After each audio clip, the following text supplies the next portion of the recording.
మీరు చేసే సినిమాలు క్యారెక్టర్ విషయంలో కూడా కాస్ట్యూమర్కి పని తక్కువ ఉంటుందంట, మీరే మొత్తం కాస్ట్యూమర్స్ అసలు చాలా బాగుంది అనే సినిమాలో కొత్తగా ఏదో క్యారెక్టర్ కావాలి. వాళ్ళు పాపం స్క్రిప్ట్ రాసేసుకున్నారు మొత్తం అంతా. నా క్యారెక్టర్ 2 సీన్ల క్యారెక్టర్ అది. నేను ఈ రామసక్కనోళ్ళలో నేను వినయ్ కూర్చుని ఒక యాక్సెంట్ అది పెట్టి ఏదో చేసాం. ఆ సినిమా అనుకున్న రేంజ్కి ఆడలేదు.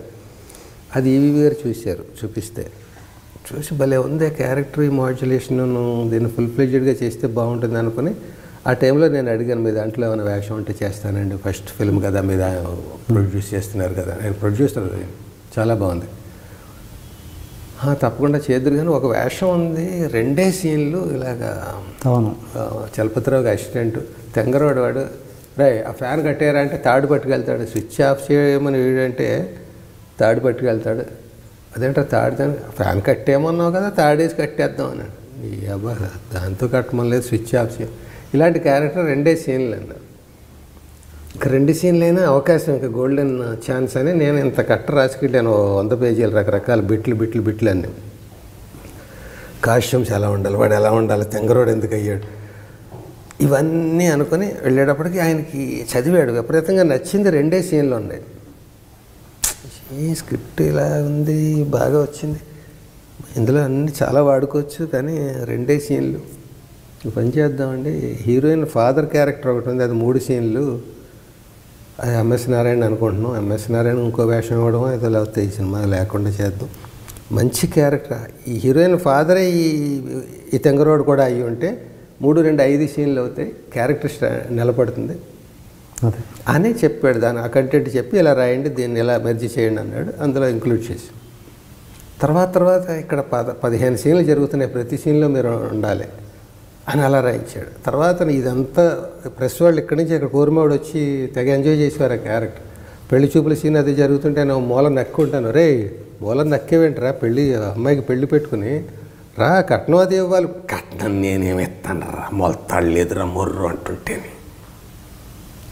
ఇక బండేల జేబులో 30 వల్ల ఉంటుంది, ఇలా కట్టుకురా కట్నం ఇవ్వాలంటే ఇప్పుడు వీళ్ళకి మనం ఓరి తెంగరే వాళ్ళు ఇవ్వడం కాదు, కట్నం ఇవ్వడం కాదు, ఏదో అలా.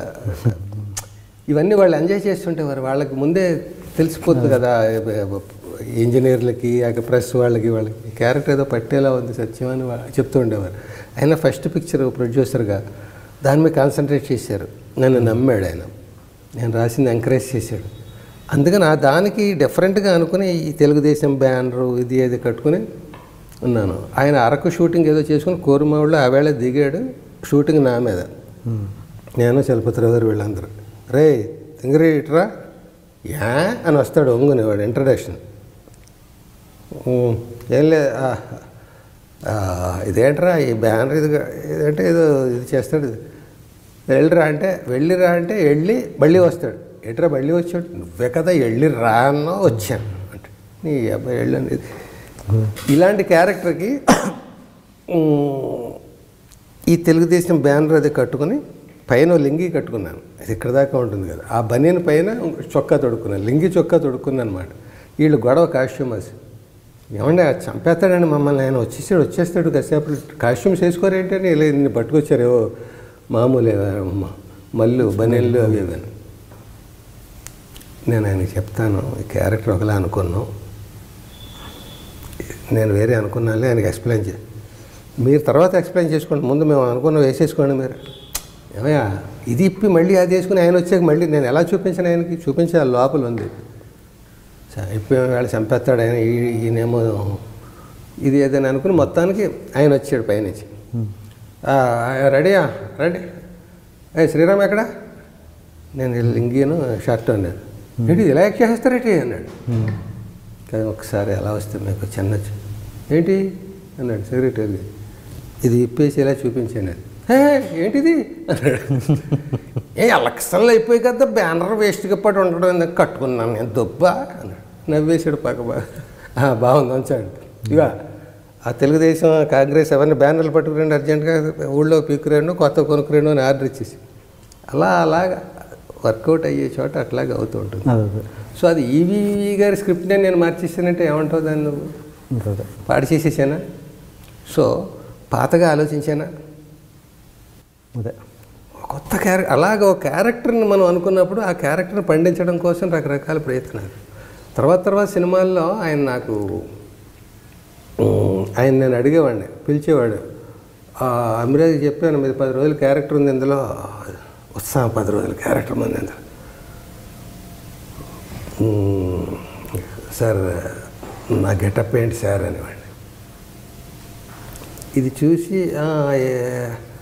అది చేద్దాం, అదే మీరు స్టిల్ ఇచ్చారు తీయించుకున్నారు కదా, దాని మీద ఏమైనా ఆలోచించండి ఇలా అనేవాడు. తర్వాత ఒకసారి అందరు కమెడియన్లు ఉండగా ఆయన జోక్ వేసాడు, ఎవడైనా మీరు అందరూ ఉన్నారా కమెడియన్లు, మీరేం అడుగుతారు, నువ్వు ఈ సినిమాలో ఉన్నావా అంటే, సార్ నా వేషం ఏంటి సార్ అని కదా అడుగుతారు.